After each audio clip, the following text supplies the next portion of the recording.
بسم اللہ الرحمن الرحیم۔ السلام علیکم۔ اسلامک ورلڈ میں خوش آمدید۔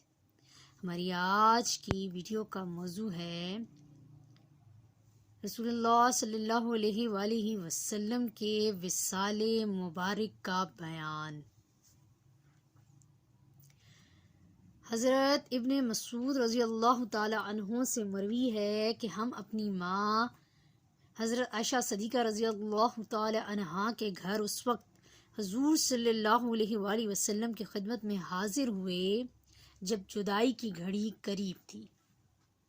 حضور صلی اللہ علیہ وآلہ وسلم نے ہمیں دیکھا۔ آپ صلی اللہ علیہ وآلہ وسلم کی آنکھیں نمناک ہو گئیں۔ پھر فرمایا، تمہیں خوشخبری ہو، تمہیں اللہ تبارک و تعالیٰ نے زندگی دی، اللہ تبارک و تعالیٰ نے تمہیں پناہ دی، اللہ تبارک و تعالیٰ نے تمہاری مدد فرمائی۔ میں تمہیں اللہ تعالیٰ سے ڈرتے رہنے کی وصیت کرتا ہوں۔ حضور صلی اللہ علیہ وآلہ وسلم نے وصال کے وقت حضرت جبریل علیہ السلام سے فرمایا کہ میرے بعد میری امت کا کون ہے؟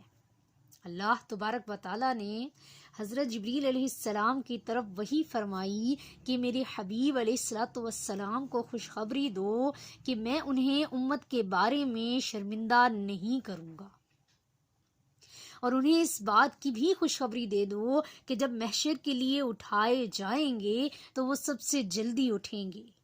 جب وہ جمع ہوں گے تو میرا حبیب ان کا سردار ہوگا، اور بے شک جنت دیگر امتوں پر اس وقت تک حرام ہوگی جب تک کہ آپ صلی اللہ علیہ وآلہ وسلم کی امت اس میں داخل نہ ہوگی۔ یہ سن کر حضور صلی اللہ علیہ وآلہ وسلم نے فرمایا کہ اب میری آنکھیں ٹھنڈی ہوئی ہیں۔ حضرت عائشہ صدیقہ رضی اللہ تعالی عنہا فرماتی ہیں کہ حضور صلی اللہ علیہ وآلہ وسلم نے ہمیں حکم دیا کہ مجھے 7 کنوؤں کے 7 پانیوں سے غسل دو۔ چنانچہ ہم نے ایسا ہی کیا تو آپ صلی اللہ علیہ وآلہ وسلم نے راحت پائی۔ پھر باہر تشریف لے گئے، لوگوں کو نماز پڑھائی، شہدائے احد کے لیے بخشش کی دعا کی، انصار کے لیے وصیت کی اور فرمایا، اے گروہ مہاجرین، تم بڑھتے جاتے ہو اور انصار اس دن والی حیت پر باقی ہیں، وہ نہیں بڑھے ہیں۔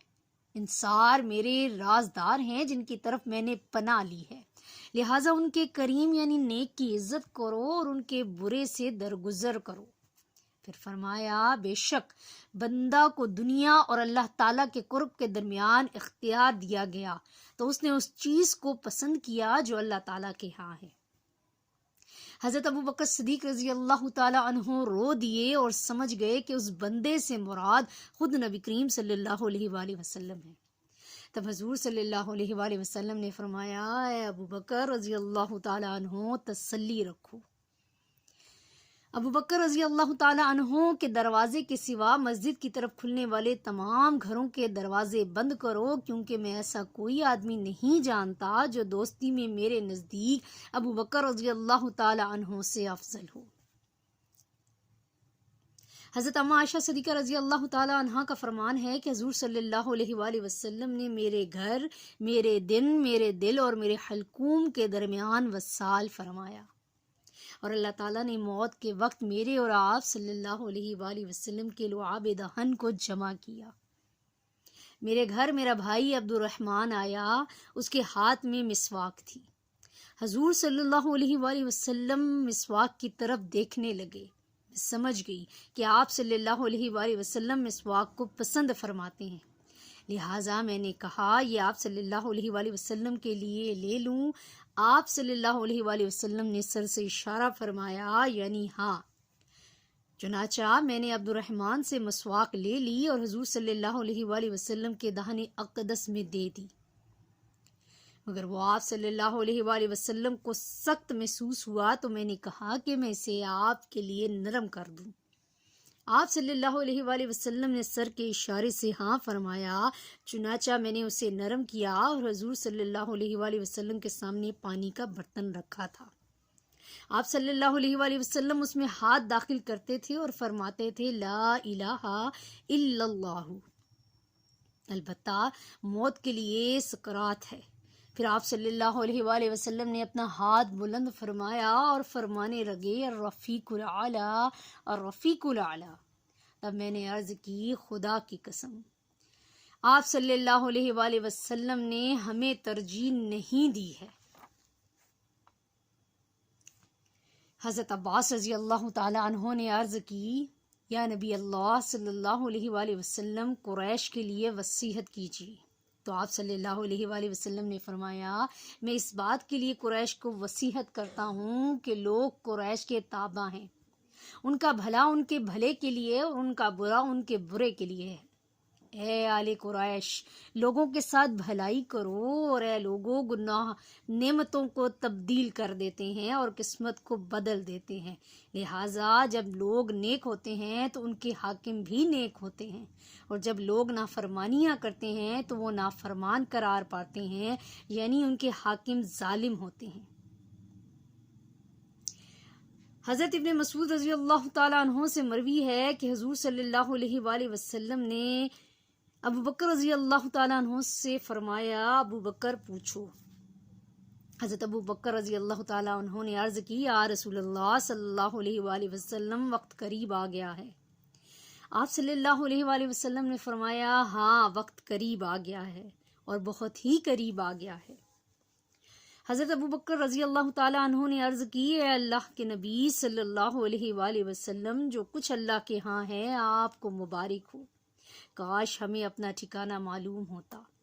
حضور صلی اللہ علیہ وآلہ وسلم نے فرمایا اللہ تعالیٰ کی طرف، سدرۃ المنتہا کی طرف، پھر جنت الماوا کی طرف، پھر فردوس اعلیٰ کی طرف شراب طہور سے بھرے ہوئے پیالے اور رفیق اعلیٰ کی جانب مبارک زندگی اور حفظ الہی کی امان ہے۔ حضرت ابو بکر صدیق رضی اللہ تعالیٰ عنہ نے عرض کی اے اللہ کے نبی صلی اللہ علیہ وآلہ وسلم آپ کے غسل کے لیے انتظام کس کا ہوگا؟ فرمایا میرے قریبی پھر ان کے قریبی۔ انہوں نے عرض کی ہم آپ کو کن کپڑوں کا کفن دیں؟ آپ صلی اللہ علیہ وآلہ وسلم نے فرمایا میرے ان کپڑوں یمنی چادر اور سفید مصری چادر میں۔ پھر حضرت ابو بکر صدیق رضی اللہ تعالیٰ عنہ نے عرض کی ہم آپ صلی اللہ علیہ وآلہ وسلم پر نماز کیسے پڑھیں؟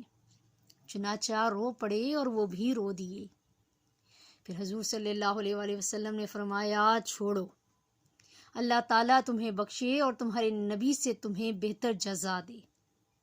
جب تم مجھے غسل دے لو کفن پہنا لو تو مجھے میرے اسی گھر میں میری چارپائی پر میری قبر کے کنارے رکھ دینا، پھر تم کچھ دیر کے لیے مجھے اکیلا چھوڑ کر باہر نکل جانا۔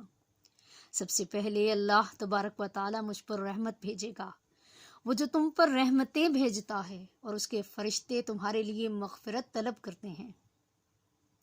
پھر فرشتوں کو مجھ پر درود کی اجازت دی جائے گی، اور سب سے پہلے اللہ تعالیٰ کی مخلوق میں سے حضرت جبریل علیہ السلام میرے پاس آئیں گے اور وہ مجھ پر درود بھیجیں گے۔ پھر میکائیل علیہ السلام، پھر اسرائیل علیہ السلام، اور پھر ایک کثیر جماعت کے ساتھ اسرائیل علیہ السلام درود پڑھیں گے۔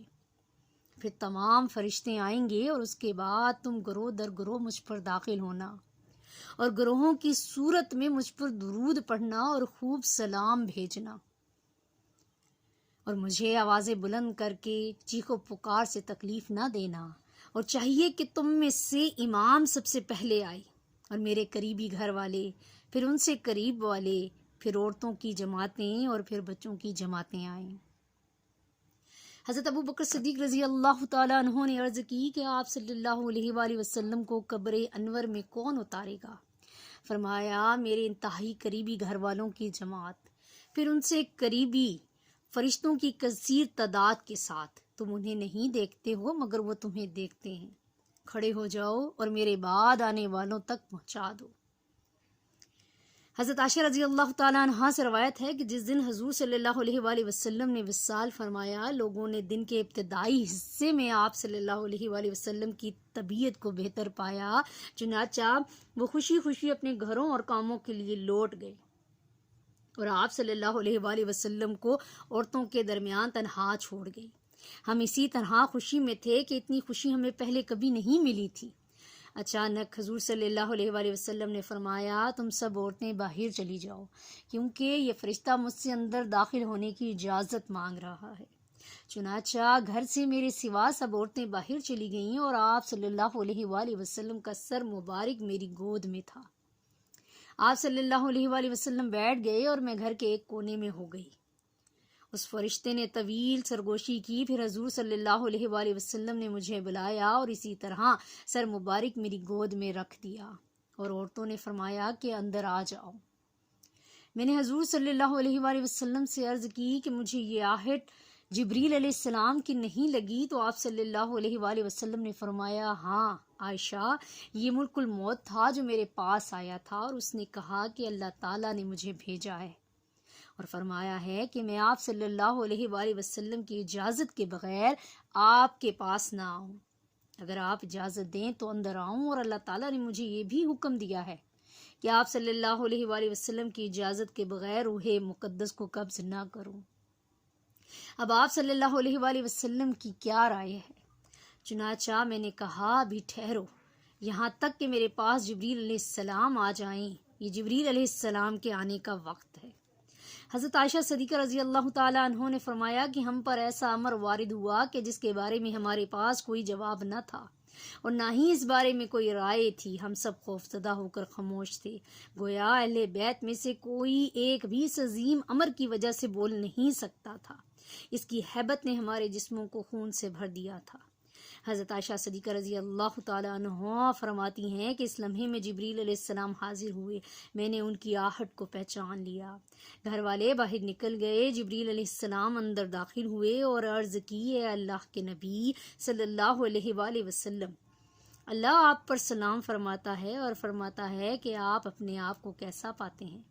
حالانکہ وہ آپ کے متعلق آپ سے زیادہ جانتا ہے، لیکن اللہ کا ارادہ یہ ہے کہ آپ کی عزت و وقار میں اضافہ فرمائے اور مخلوق پر آپ صلی اللہ علیہ وآلہ وسلم کی عزت و وقار پایۂ تکمیل کو پہنچ جائے اور آپ صلی اللہ علیہ وآلہ وسلم کی امت میں مثال ہو جائے۔ آپ صلی اللہ علیہ وآلہ وسلم نے فرمایا کہ میں رنج و درد پاتا ہوں۔ جبریل علیہ السلام نے عرض کی آپ کو خوشخبری ہو کہ اللہ تعالیٰ نے ارادہ فرمایا ہے کہ آپ کو ان انعامات میں پہنچائے جو اس نے آپ صلی اللہ علیہ وآلہ وسلم کے لیے تیار کیے ہیں۔ آپ صلی اللہ علیہ وآلہ وسلم نے فرمایا جبریل علیہ السلام، ملک الموت نے مجھ سے اجازت چاہی اور مجھے بات بتا گیا ہے۔ جبریل علیہ السلام نے عرض کی اے محمد صلی اللہ علیہ وآلہ وسلم، آپ کا رب آپ کے دیدار کا مشتاق ہے۔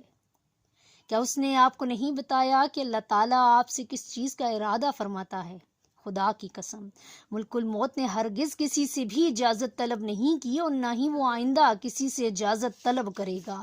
باخبر ہو جائیے اللہ تعالیٰ آپ صلی اللہ علیہ وآلہ وسلم کے عزت و شرف کو پورا فرمانے والا ہے اور وہ آپ صلی اللہ علیہ وآلہ وسلم کا مشتاق ہے۔ آپ صلی اللہ علیہ وآلہ وسلم نے فرمایا پھر میں اس وقت تک چین نہیں پاؤں گا جب تک اللہ تعالیٰ کے حضور نہ پہنچ جاؤں۔ آپ نے عورتوں کو اندر آنے کی اجازت دے دی اور حضرت فاطمہ رضی اللہ تعالی عنہا سے فرمایا میرے قریب آؤ۔ چنانچہ وہ آپ صلی اللہ علیہ وآلہ وسلم پر گر گئیں۔ حضور صلی اللہ علیہ وآلہ وسلم نے ان سے سرگوشی فرمائی۔ جب انہوں نے سر اٹھایا تو ان کی آنکھیں آنسوؤں سے بھری ہوئی تھیں اور وہ شدت غم سے کلام نہ کر سکتی تھیں۔ پھر فرمایا اپنا سر میرے قریب کرو۔ چنانچہ حضرت سیدہ فاطمہ رضی اللہ تعالی عنہا پھر آپ صلی اللہ علیہ وآلہ وسلم سے لپٹ گئیں۔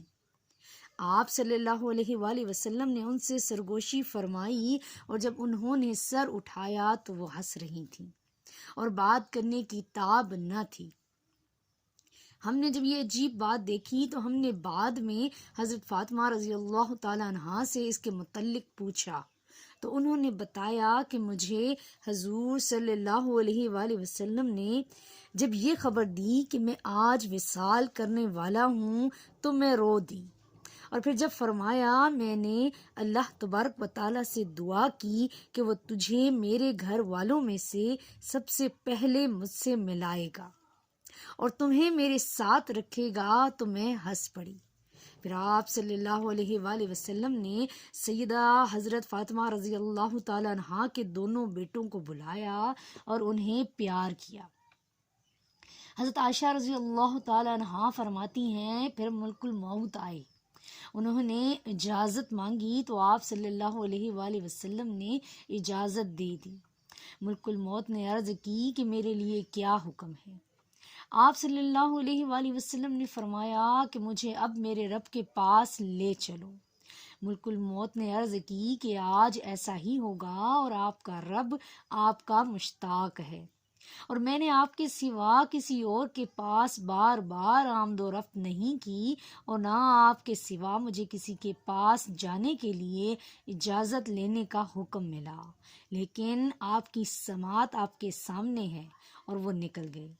حضرت عائشہ رضی اللہ تعالیٰ عنہا فرماتی ہیں کہ پھر جبریل علیہ السلام آئے اور عرض کی السلام علیکہ یا رسول اللہ صلی اللہ علیہ وآلہ وسلم، یہ آخری پیغامات ہیں جو زمین پر بھیجے گئے، اب ہمیشہ کے لیے سلسلہ وحی منقطع کر دیا گیا ہے اور دنیا لپیٹ دی جائے گی، اور زمین میں میرے لیے آپ کے بغیر اور کوئی حاجت نہیں، اور زمین میں آپ صلی اللہ علیہ وآلہ وسلم کے پاس آنا ہی میری ضرورت تھی، اور اب میں اپنے مقام پر رہوں گا اور وہاں سے کہیں نہیں جاؤں گا۔ خدا کی قسم جس نے محمد صلی اللہ علیہ وآلہ وسلم کو حق کے ساتھ مبعوث فرمایا ہے۔ حضرت عائشہ رضی اللہ تعالیٰ عنہا فرماتی ہیں پھر میں حضور صلی اللہ علیہ وآلہ وسلم کے پاس گئی اور آپ صلی اللہ علیہ وآلہ وسلم کے سر انور اپنا سینے پر رکھے اسے تھام لیا، اور آپ صلی اللہ علیہ وآلہ وسلم پر غنودگی سی طاری ہو گئی، اور آپ صلی اللہ علیہ وآلہ وسلم کی پیشانی مبارک سے پسینہ ٹپکنے لگا۔ میں نے ایسا پسینہ کسی انسان کی پیشانی پر نہیں دیکھا۔ پھر یہ پسینہ مبارک بہنے لگا اور میں نے اس سے عمدہ خوشبو کسی چیز کی نہیں پائی۔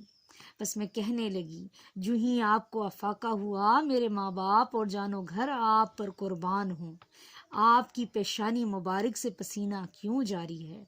آپ صلی اللہ علیہ وآلہ وسلم نے فرمایا اے عائشہ، مومن کی جان پسینے میں نکلتی ہے اور کافر کی جان دونوں باچھوں سے گدھے کی طرح نکلتی ہے۔